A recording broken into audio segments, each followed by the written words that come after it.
Dans cette vidéo, je vais vous montrer comment importer une image vectorielle SVG pour utiliser directement le tracé dans une esquisse vectorielle FreeCAD. On ne va pas simplement importer une image toute simple, on va utiliser un exemple relativement complexe comprenant plusieurs traces. On va adapter l'échelle et la position et je vais vous montrer comment nettoyer notre esquisse dans le cas d'import d'images vectorielles complexes.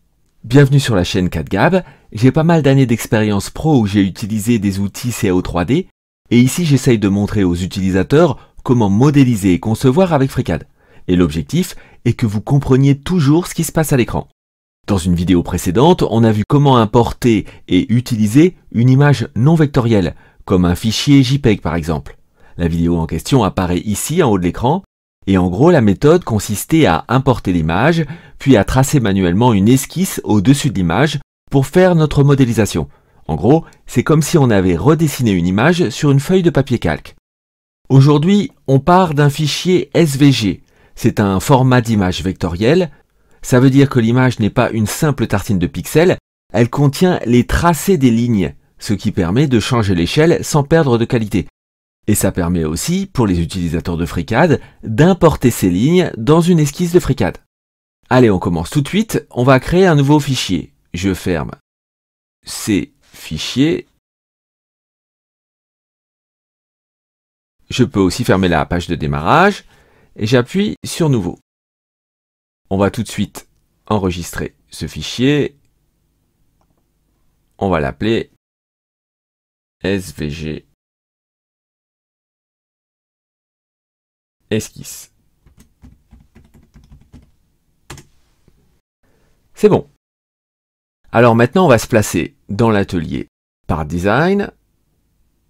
On va créer un corps. On va se placer plutôt dans l'onglet du modèle. Et on va commencer tout de suite à importer notre fameuse image au format SVG. Donc je vais dans Fichier, Importer. Vous voyez que j'ai déjà téléchargé un fichier qui s'appelle freecadsymbol.svg. Et ce fameux fichier, vous pouvez essayer de le télécharger sur Internet, où vous aurez accès à ce fichier, comme tous les autres fichiers de la chaîne, en suivant le lien qui est dans la description de cette vidéo. Ici, je choisis d'ouvrir l'image en tant que SVG as Geometry. Donc, je n'importe pas comme une simple image, mais bien comme un SVG. Ouvrir. J'ai une fenêtre qui apparaît, qui me dit que ce fichier n'est apparemment pas créé via le logiciel Inkscape. Il me parle de plusieurs résolutions, peu importe, vous choisissez oui ou non, ça ne va pas changer grand chose. Et vous voyez que apparaît dans ma fenêtre de travail, ma fameuse image, que je peux zoomer, qui est très précise, en zoomant et en dézoomant, je vois que c'est une image de haute résolution. Et que, vous voyez, elle est apparue sous la forme de paths. Alors, vous voyez, je peux sélectionner ici divers paths. Et si j'utilise ma barre d'espace du clavier pour cacher les éléments, vous voyez que la partie path 8.4, c'est la partie bleue qui est ici. 7.7, c'est la partie orange du haut. 7.008, c'est la partie orange du bas. 3.1, c'est la partie rouge sur la gauche. Et donc, logiquement, la partie passe 9.4, c'est la partie blanche avec la lettre F. Alors, vous voyez que ce SVG, en l'occurrence, ne contient pas un seul tracé. Il y a plusieurs tracés qui sont réunis sous forme de path. Maintenant que l'image vectorielle est importée dans FreeCAD, comment je vais pouvoir exploiter ça et importer ces tracés dans une esquisse? On va prendre un cas concret. Imaginons que j'ai envie d'imprimer ce profil sous la forme d'une petite plaquette sur mon imprimante 3D. Ou que j'ai envie de découper ce profil, pourquoi pas, avec ma découpe laser. Alors, je vais commencer déjà par créer une esquisse pour me faire un petit repère spatial. Et puis, adapter ce profil à l'impression que j'ai envie de faire. Pour ça, je vais dans Créer une esquisse.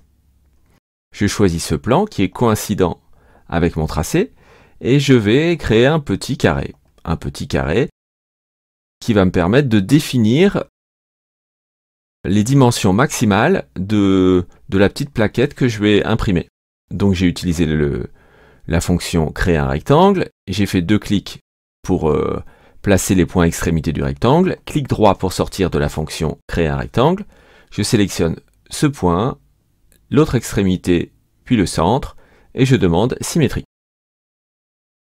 Vous voyez que maintenant, mon rectangle est contraint à être centré ici, je sélectionne ces 2 segments, je demande une égalité, donc j'ai plus de rectangle mais j'ai un carré.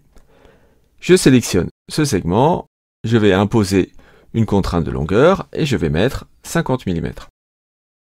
Ça veut dire que j'ai envie d'imprimer ce fameux profil dans un carré maximum de 50 mm par 50 mm. Je peux fermer mon esquisse, je vais renommer cette esquisse et je vais l'appeler dimension max. Voilà, c'est la contrainte que je m'impose. Alors on voit 2 choses.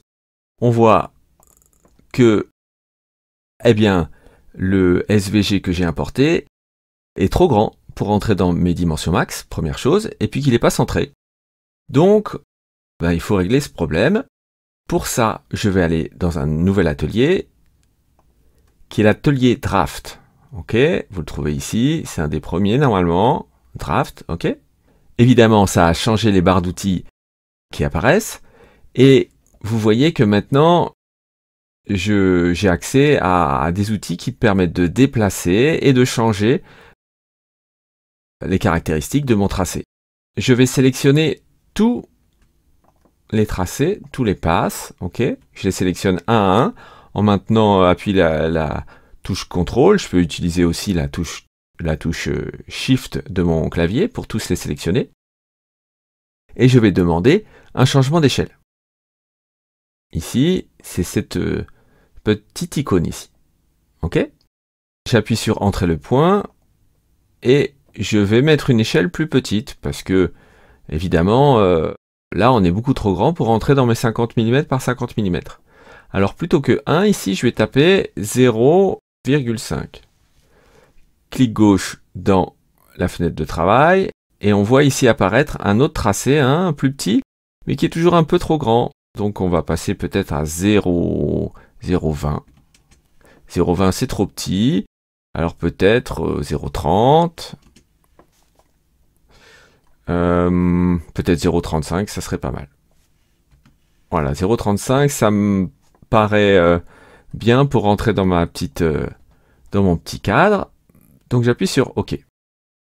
J'ai maintenant quelque chose qui est apparu. Vous voyez qu'avant, j'avais les différentes passes qui correspondaient aux différentes couleurs de mon logo. Et maintenant, j'ai un petit mouton là qui représente un clone.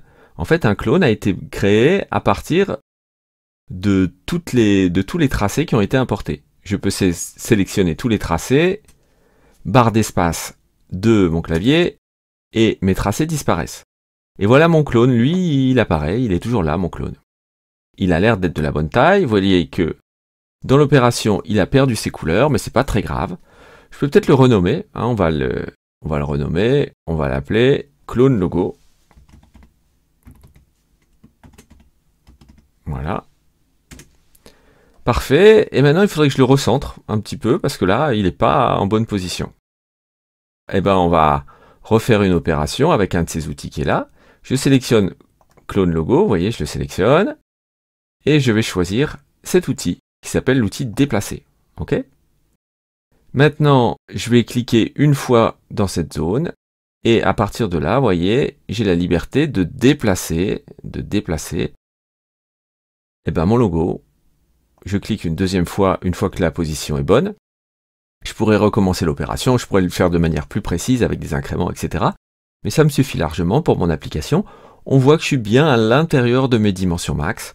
Donc voilà, j'ai à la fois réussi à redimensionner, mais aussi à repositionner mon petit logo. Parfait. Je peux peut-être enregistrer. Ok, une étape de passé. Maintenant, j'ai toujours pas d'esquisse qui me permettrait de faire une protrusion, par exemple. Eh ben, fort heureusement, si j'ai ce logo, ce clone logo sélectionné, je peux utiliser cet outil qui va me transformer mon draft, mon tracé, mon dessin en esquisse. Et vous voyez que ici, dans mon arbre de construction, après clone logo, est apparue une nouvelle esquisse. Cette esquisse, elle n'est pas dans mon corps, mais je peux la sélectionner, la faire glisser à l'intérieur du corps, vous voyez, je la fais glisser sur le corps là, et elle va se ranger dans mon corps, après l'esquisse dimension max, et j'ai donc une esquisse maintenant qui est bien positionnée dans le corps et qui est utilisable pour créer les volumes que je veux. Je peux sélectionner clone logo, appuyer sur la barre d'espace pour le cacher, et cette esquisse qu'on va renommer, clic droit, on va l'appeler esquisse logo. Voilà, ES logo. Je peux faire un double clic dessus et rentrer dans l'esquisse comme une esquisse totalement standard. On voit ici que je peux sélectionner un point et déplacer ce point. Donc je peux maintenant modifier cette esquisse. Donc là, je vais revenir en arrière parce que j'ai pas vraiment d'intérêt à modifier l'esquisse. Mon logo, je veux le conserver tel quel pour pouvoir l'utiliser. Je ferme l'esquisse, on va dire qu'elle est bonne. Je vais sélectionner la première esquisse que j'avais fait qui s'appelait Dimension Max. J'appuie sur Espace pour la cacher, hein, elle m'intéresse plus. C'était juste pour pouvoir me positionner et me centrer. Donc, esquisse logo est sélectionnée. Je vais changer d'environnement de travail. Je vais revenir dans l'atelier par design. Les outils sont changés à nouveau. Je reviens là dans l'onglet modèle, hein, c'est ce qui m'intéresse. Je vérifie que esquisse logo est bien sélectionné. Et je vais demander, comme on sait le faire maintenant, une protrusion. Voyons ce que ça donne. Alors, une protrusion a bien été créée, mais bizarrement, vous voyez, il y a vraiment des choses bizarres là qui ont été créées. Bon, on peut appuyer sur OK. Ça, le logiciel ne refuse pas de créer cette esquisse, mais bah, c'est pas exactement ce qu'on veut faire. Hein. Ça, c'est inexploitable. Je peux pas donner ça à mon imprimante 3D. Elle n'arrivera pas à imprimer quoi que ce soit. Ça risque d'être une catastrophe. Alors, je sélectionne Pad, j'appuie sur Supre. Ça efface la protrusion. Et je vais essayer de réfléchir. Qu'est-ce qui se passe? Pourquoi ça réagit comme ça? Mon esquisse, elle avait l'air pas mal. On retourne dans l'esquisse, double-clic, et on regarde ce qui se passe. Alors, dans l'esquisse, déjà, vous voyez que dans les éléments, ici, on n'a pas d'arête, hein, on n'a pas de droite, où on a bien des B-splines, donc ce sont des courbes. Même pour cet élément-là, qui a l'air d'être une droite, en fait, on a deux points qui sont reliés par une courbe, et on n'a pas une droite. Ok, première chose.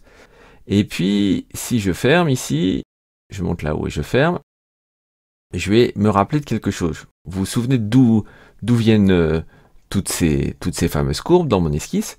Elles viennent de là. Si je sélectionne ça, vous vous souvenez que ici, j'avais une partie bleue, je sélectionne ça, j'appuie sur espace, et là une partie rouge.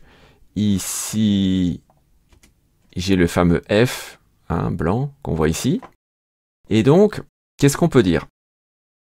En fait, si je cache la partie bleue de mon logo, vous voyez que pour tracer le F, eh bien j'avais ici une ligne, une courbe si vous voulez, une ligne,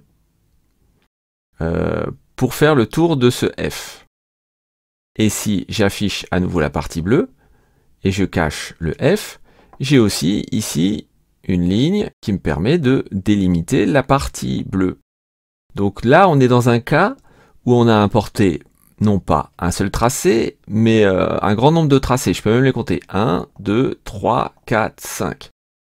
Ce qui veut dire que dans l'esquisse que j'ai là-haut, je vais recacher mes tracés. Dans l'esquisse que j'ai ici, eh bien, il y a des des lignes qui se superposent. Il y a trop de lignes, parce qu'on a importé non pas un tracé tout simple, non pas un SVG tout simple, mais un SVG assez complexe. Et à la base, évidemment, la personne qui a créé ce SVG, son but, c'était pas forcément qu'il soit imprimable ou utilisable directement dans une esquisse FreeCAD. Alors déjà, dans ce que moi je veux imprimer le contour ici de mon logo, ok. Je veux enlever de ce contour la lettre F, mais il y a des détails que je veux supprimer. Par exemple, ici, ces traits-là, qui permettent de définir des couleurs, eh ben, j'en ai pas besoin. Donc je peux sélectionner ces quatre lignes, et j'appuie sur basculer le mode de la géométrie de construction. C'est-à-dire que je vais transformer des arêtes qui sont fonctionnelles pour faire une protrusion ou un enlèvement de matière, et je vais le transformer en géométrie de référence. Normalement, quand on fait ça, les fameux éléments que j'ai sélectionnés auraient dû se transformer en bleu, et là ils sont toujours blancs. Qu'est-ce qui se passe? Je recommence l'opération, je refais la même chose. Je sélectionne à nouveau mes 4 lignes, qui ne sont pas des segments mais bien des lignes, hein, des B-splines, et je les passe en géométrie de construction. Et cette fois-ci, elles sont bien bleues, donc elles ne seront plus prises en compte pour faire ma protrusion. En fait, pourquoi j'ai dû le faire en 2 passes? Eh ben, je l'ai fait en 2 passes parce que y avait 2 lignes, vous voyez, qui se superposaient. Une ligne qui venait d'un tracé qui était là, hein, qui était de couleur rouge foncé, et une ligne qui était de cette partie-là, qui était orange. Et donc, à l'interface des 2 lignes, à l'interface des 2 surfaces, pardon, il y avait 2 lignes. C'est pour ça que j'ai dû transformer le type de ligne en 2 étapes. Et là, j'ai le même problème qui apparaît en fait. Ici, on a un élément qui contient une ligne et une ligne ici, et le F là est également formé d'une ligne ici et d'une ligne ici. Donc je vais devoir sélectionner une fois toutes ces lignes. À chaque fois qu'il y a 2 lignes au lieu d'une, eh ben, je vais devoir le sélectionner comme je fais ici. Je les sélectionne, vous voyez, une à une. Et cette fois, je ne vais pas utiliser 2 fois la fonction de passage en géométrie de référence, mais une seule fois. Voilà, je suis à nouveau blanc. Je ferme. Je sélectionne mon esquisse logo, et je demande une protrusion. Que se passe-t-il? Cette fois, ça s'est bien passé. L'aperçu est bon. Voilà, j'espère que vous avez suivi toutes les étapes qui permettent d'importer une image vectorielle au format SVG dans une esquisse FreeCAD. N'hésitez pas à refaire la manip plusieurs fois hein, s'il y a quelque chose qui vous a échappé. J'espère sincèrement que vous avez appris quelque chose d'utile aujourd'hui. Et si vous voulez savoir comment importer et utiliser une image non vectorielle dans FreeCAD, ça se passe ici. À bientôt!